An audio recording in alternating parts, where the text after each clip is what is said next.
আচ্ছা, আপনারা কি কোনো সময় কাঁচা টমেটো দিয়ে মাছের ঝোল ট্রাই করেছেন? চলো আজকে ট্রাই করা যাক। দেখো, আদাটা কেটে নিয়েছি, পেঁয়াজটাও কেটে নেব।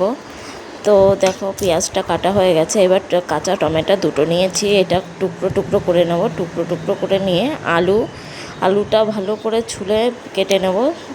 তারপরে মিক্সিং বোল নেব একটা, তার মধ্যে পেঁয়াজ, আদা, কাঁচা লঙ্কা, শুকনো লঙ্কা দিয়ে বেটে নেব, একটা পেস্ট করে নেব। দেখো, পেস্ট করা হয়ে গেছে। গ্যাসটা চালিয়ে নেব আর কড়াইটা বসিয়ে দেবো। তারপরে কড়াইটা গরম হলে পরে তেল দেবো। তেল দিয়ে তেলটাকে গরম করতে দেবো। তারপরে ফ্রিজে যে মাছটা ভেজে রেখেছিলাম সেটা আর একটু ভেজে নেব। তো দেখো, মাছগুলো এক এক করে ছেড়ে দেবো তেলের মধ্যে। দেখো, উল্টে পাল্টে মাছটা ভেজে নেব। মাছটা ভাজা হয়ে গেছে, এবার নামিয়ে নেব।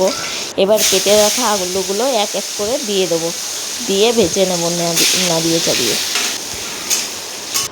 তো দেখো, আলুগুলোও ভাজা হয়ে গেছে, এবার এক এক করে নামিয়ে নেব।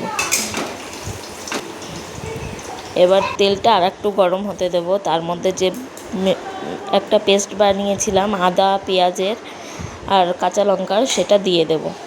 দিয়ে নাড়িয়ে চাড়িয়ে ভালো করে ভেজে নেব।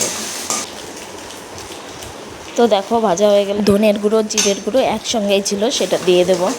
একটু নাড়িয়ে চাড়িয়ে নেব। তারপরে কেটে রাখা টমেটোগুলো দিয়ে একটু নাড়িয়ে চাড়িয়ে ভেজে নেব।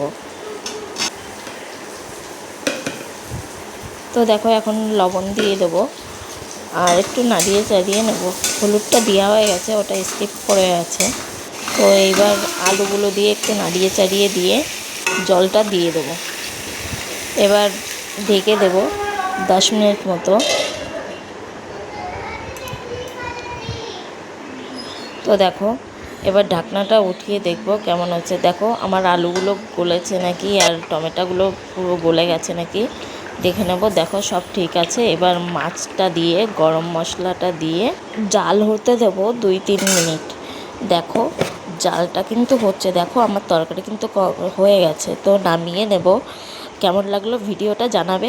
একবার আপনারাও ট্রাই করে দেখবে কেমন লাগে। রাধে রাধে।